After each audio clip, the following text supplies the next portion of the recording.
as his buddy Mike Pinball Clemens lies prone on the turf. They're pulling up on his sternum on the shoulder pads there, and Don Matthews is furious on the Argo sideline. One more look at it, Chris. Well, you can tell he's got Kelly Lockbaugh, makes a nice over-the-shoulder catch here, and Robert Holland just puts a nice helmet on him here and rolls him over in the turf, and at the end of the play, his shoulder gets driven into the turf. And a lot of times when you're being tackled on this turf, which is hard, your shoulder will pop, and you'll stretch, and then it'll pop back. And it's just like a sharp pain in the beginning, but it gradually wears off. It looked as though Mike Clemens may have had the wind knocked out of him. He's only 5'6", 170, a small man who has been so durable in a big man's game. And I've been totally amazed by him for the fact that not only does what he does here, which is go down the seam and make a great athletic catch.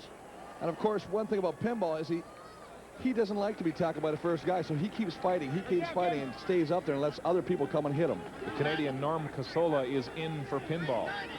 Flutie 6 for 7 for 107 yards so far. 1 touchdown, 1 interception. He's flushed Johnny Scott and finds Norm Casola open at the 20. So Norm Casola comes in and is immediately put to work. Well, he does a nice job, I tell you what. Norm Casola got his first catch last week. But what I like about this is Joe Fleming does a nice job, comes across, beats the center. Mike Kislak gets in Flutie's face. Boom. He still has the presence of mind to make a completion. There's Pinball and Drummond on the sidelines. Pinball off the field for the mandatory 3 plays. And even Hurt smiling. Casola, as you mentioned, only 1 catch for 10 yards coming in, and he does his job. Makes the grab and then leaves the game as the Argos go to work here. 2nd down and about 4.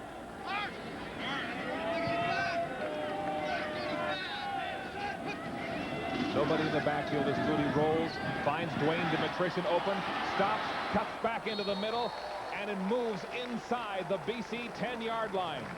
Dwayne Dimitrition, the Canadian from the University of Saskatchewan, who has had a great season, leading the Argos in average yards per catch at 23, and the longest catch of the season at 78. The Toronto's going with the tight end offense. They got 2 big guys coming in, big horses, give more protection. It's almost a bit of a play action. They kind of roll to the left, hits Dimitrition, makes a nice move, and tries to turn it up for even more yardage. He was the MVP in the Vanier Cup a few years back, played right here. He likes this place. Here's Flutie, 1st down. 6 into the end zone and right through the arms of Paul Massotti. That went through the arms of a couple of players before it got to him.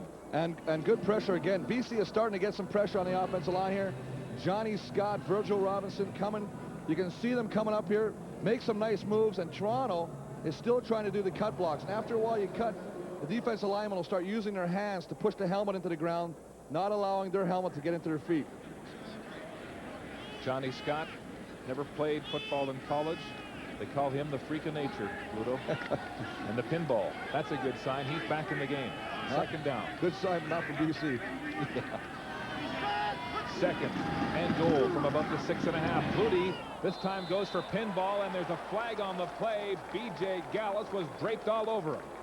Well, B.J. Gallus got caught. He tried to give a little tug on Pinball's jersey as Pinball tried to come back into the center of the field by the goalpost, and the back line judge thought about it and threw the flag. Forward pass interference, BC number 29, 1st down. And so Gallus is flagged for interference. The kid making a case for Rookie of the Year in the West. You see him line up in a slot back, just makes a nice inside move, and you see a little hang on the. It's not even that bad, really. It almost looked like he tried to grab some jersey. It almost looked like he was just brushing up the backside. 1st down and 1. Argos. Flutie sneaks across the goal line. Touchdown, Argos.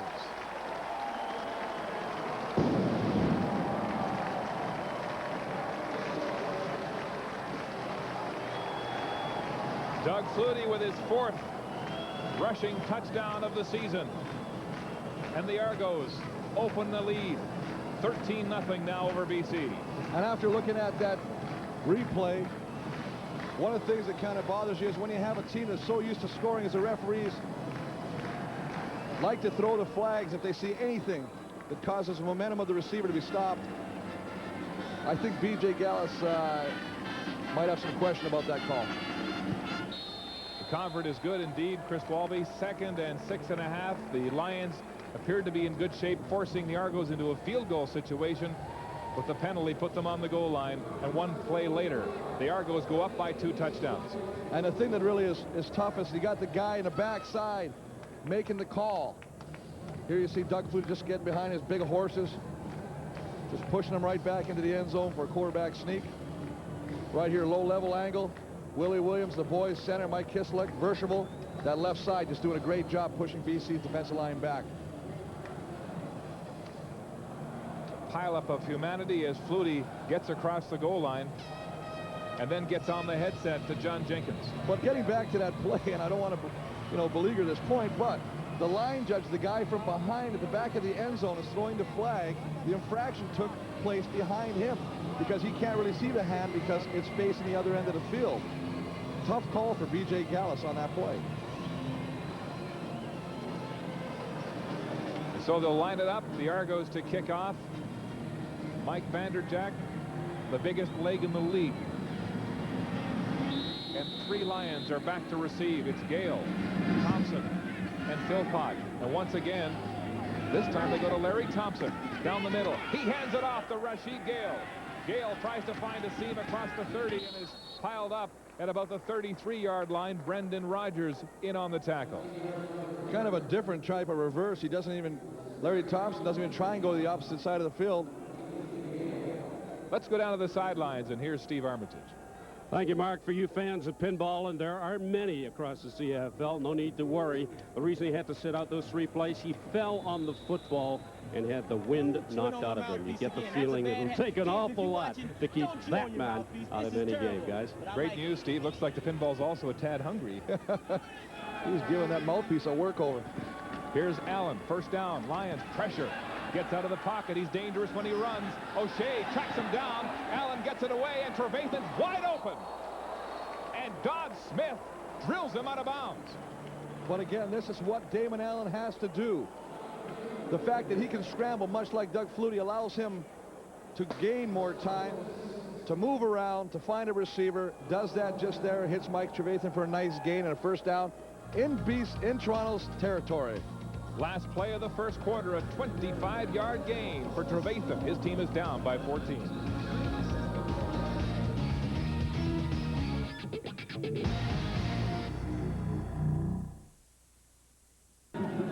Welcome back to Toronto. The Argos lead by 14, and Don Smith still savoring a tremendous hit on Mike Trevathan. Well, let's look at the start of this play. Damon Allen just sitting straight drop back. Demetrius Maxey, great pressure from the weak side there. Forces Damon Allen to scramble, uses his athletic ability before he goes down. Nice throw to Trevathan, but watch that. They're going to have to check those helmets for cracks after that hit. This is a great job by Demetrius Maxey working against Todd Furlick on the backside here. And Damon Allen does a nice job just eluding Mike O'Shea, throwing a nice pitch and catch to Mike Trevathan. Trevathan looking like he was a few fries short of a Happy Meal after that one. Here's the handoff to Big Sean Millington through the center of the Argo defense and very close to a first down. Lester Smith finally brings him down, the Argo free safety. And they're pulling the backside of the line. They're bringing it over here.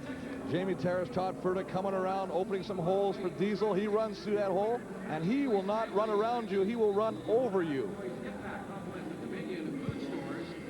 So the Lions are about a yard and a half away from the first down. It's second down just inside the Toronto 40, and they bring out the heavy artillery. Noah Cantor, Brendan Rodgers into the game on defense for the Argos. There's Joe Fleming on the right side for BC. The give. Millington, and he's hit immediately by Demetrius Maxey. How did he get through? Well, I'll tell you what, we've talked about him, the number of tackles he makes from that short side of the field, his strength. He's probably one of the strongest Argos on this football team. He just overpowers the guy blocking across from him. Just goes right through Chuck Bradley. Bam. And that's a huge play on defense for Toronto. It's a loss of about a yard for BC, and it forces them into a punting situation. And one of the things that BC has never had happen a lot is get stuffed on 3rd and short. Millington is usually Mr. Reliable, much like Robert Drummond in Toronto. So the Lions will have to turn over the ball as Fasaglia stands just across his side of center field. Pinball Clemens, the lone return man, waiting for the Argos. He's got it at the 10, on the run, and quickly tracked down by the BC Lions. 32-yard punt by Fasaglia and a 5-yard return. And some tempers beginning to boil over. Looks like Adrian Smith was in there. Doug Davies, the snapper, the long snap for BC on the punting situation. Major foul. Unnecessary roughness. BC number 10. First down. So Dave Donaldson is flagged for unnecessary roughness, and that will give the Argos some breathing room as they come out of the shadow of their goalposts. Well, this is something you don't want to do. You don't want to give a team like Toronto better field position than they normally always get. Frank Smith talking that over with Donaldson. You're right, Chris. Well, Donaldson doesn't get to play a whole lot. He's basically a special teamer, and so you got to make sure when you're on the special teams that that's what you do and you do it right. So the Argos will open this drive at their 30. The best quarter this season is the one you're watching for Toronto. Second quarter. Quick out pass to Paul Masadi. He's got the first down before B.J. Gallus finally brings him down at about the 43-yard line of Toronto. One of the things that Paul Masadi does so well is he reads coverage. He sees B.J. dropping down into a zone, comes in, cuts inside, makes a nice catch. 57 catches, 720 yards coming into the game, and 4 touchdowns. Masadi with 720 yards, as you said. This Argo team had a chance to have 4 receivers over 1,000 had Robert Drummond not gone down. And it looks like that may be all for naught. First down. Flutie in the shotgun. Gets a good look. Pressure from Robertson. Flutie bails out.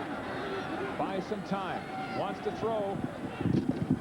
And finally tries to get the ball to, it looked like Andre Kerwan, but it went right into the dirt.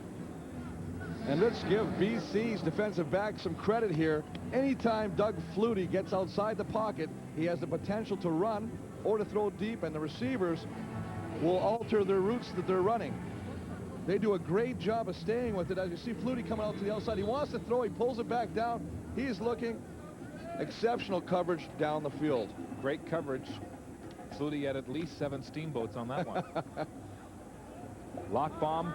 Locking on to Flutie here. Second down.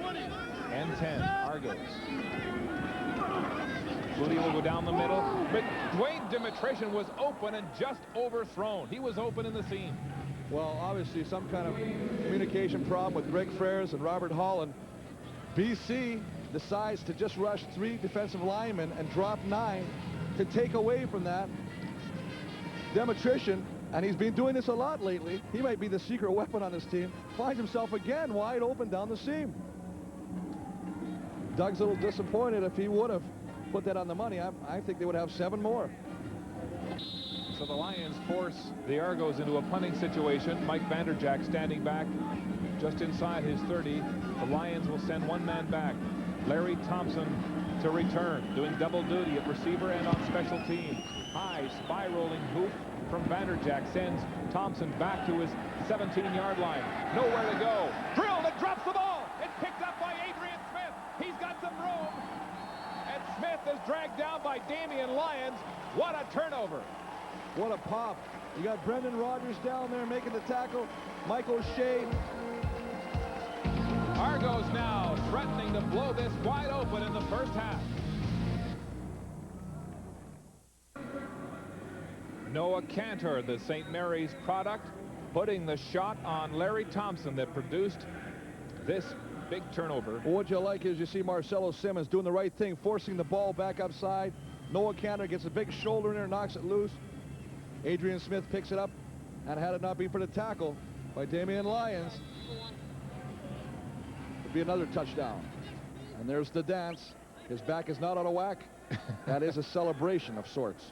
Argos second in the league with turnovers. That's their 50th so far this season. Flutie rolls. Looks like a broken play. Under pressure. Throws for the pinball, and he can't come up with it. Out of bounds. David Benefield putting the heat on Flutie. Benefield coming all the way from the opposite side of the field, designed to go to the left ear field, comes back opposite way. Benefield just keeps running, keeps running. Adam Reeder said he's getting down into CFL playing weight now. But Brooke Finley at the top of your screen does a nice job of covering Pinball Clemens. And that is a chore for anyone. Especially a big man like Finley, keeping up with... Well, 6'4", 235 pounds, covering a runaway fire hydrant. Argo 2nd and 10 from the BC 15-yard line. Nobody in the backfield. 6 receivers downfield. Flutie with time across the middle, and it's complete to Mike Pinball Clemens, and he's punished again by Maurice Kelly.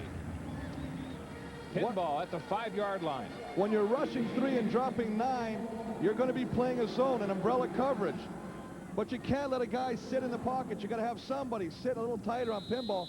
For 9 guys in the backfield, he's inside Maurice Kelly and Kelly Lockbaum. Let's take a look at the protection on this one again. Willie Williams working. Does a really nice job. Hands inside, keeping Benefield to the outside. 1st and goal from the 3. Flutie rolls right. All kinds of pressure. Wide open in the end zone. Mike Pinball Clemens, touchdown Toronto. You cannot take gambles. BC is taking chances right now. Maurice Kelly does not get out and pick Pinball Clemens just sitting wide open. Couple steps and he's in the end zone. Flutie and Clemens link up for the touchdown. The double blue faithful enjoying this one. We thought the Lions might give the Argos a match here today, but so far it's all Toronto. Well, they're just killing themselves is what they're doing. They're taking themselves out of the game by mistakes and broken coverages and penalties. You can't afford to do that. Mike Clemens with the big smile that is his trademark in this game connects with Doug Flutie, and it's 21-0 Toronto. The matchup of the CFL's 2 top quarterbacks so far has been all Doug Flutie. The numbers, he's 11 of 16 for 156 yards and 2 touchdowns. Damon Allen, who's been warming up, waiting for a chance to get back on the field, has yet to put his team in the end zone as Larry Thompson receives the kick at his own 10. Thompson up to speed, and he's got some daylight. Thompson looking for a block from Corey Philpott on Don Wilson, and finally goes out of bounds just across center field. Excellent field position for the Lions to start this next drive. That's what you want if you're a BC fan, starting in excellent field position, as you said, Mark. Let's take a look at that. There's Mike Kisleck, the 96th outstanding offensive lineman in the league. And let's watch what he does here. Here he is in the center. Run this play now, we'll see it. He comes out and picks up a blitzing B.J. Gallus that allows Doug Flutie the time to get to the outside. Throw an easy dig pass to Pinball Clemens, and it is 21-0, Mark. And so Kiselak, the key to that play, chipping Gallus and giving Flutie the time on his blind side. 1st down Lions. Damon Allen in trouble, and he's sacked. Marcelo Simmons for a big loss. Well, they're just bringing the outside linebacker, Marcelo Simmons. Most of the time is going to be in coverage, picking up a slot back. And this time, he just lines up and comes, and nobody picks him up.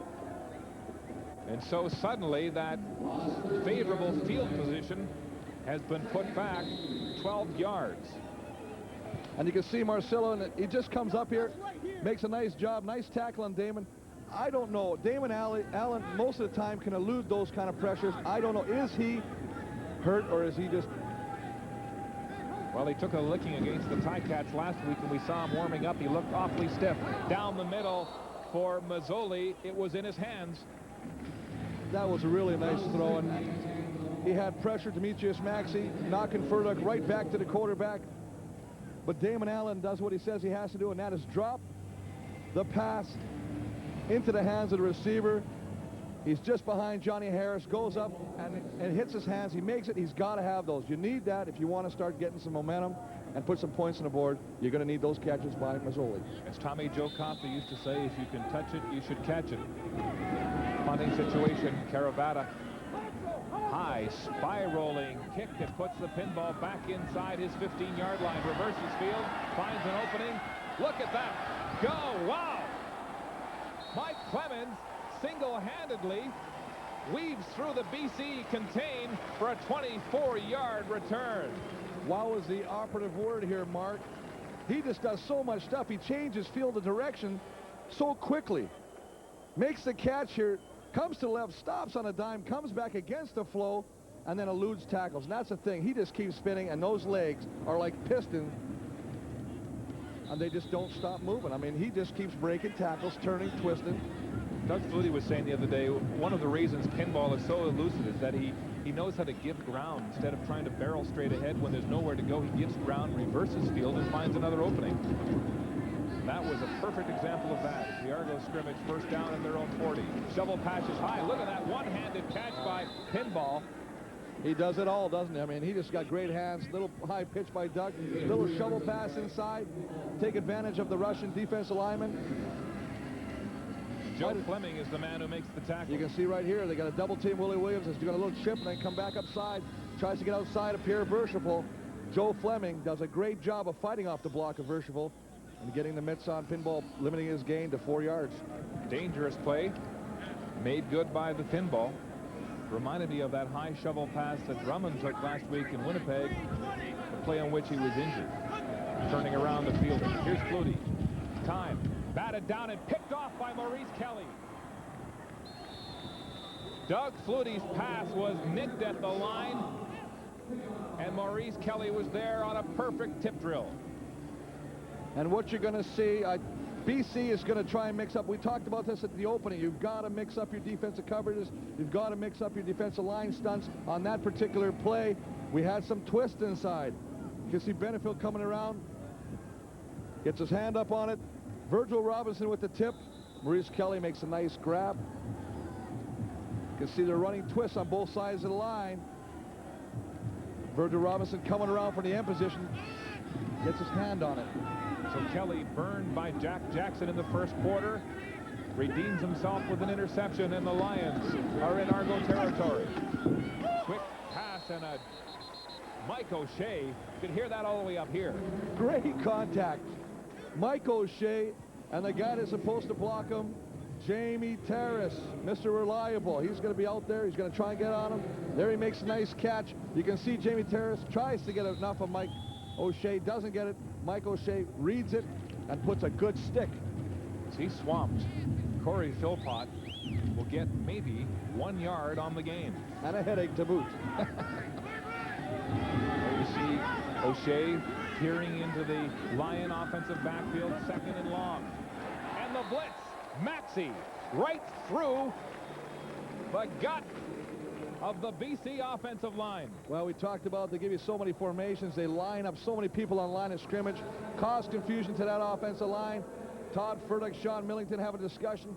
Who do I have? Who do you have? You better get it straight because he's coming up. He's right at the top of your screen right now. Millington takes the outside guy. Nobody takes the inside guy. Another sack, the 5th of the year for Demetrius Maxey. And so the Lions lose a great opportunity to score in this football game. And Mark, exactly. Every time they do something positive, something happens to take them out. Pasaglia attempting a 44-yard field goal. He's got a sore calf muscle in his right leg, but it doesn't seem to affect his distance there. Pasaglia is good. And that's why he's played 22 years in this league and probably many more. And the Lions are on the board.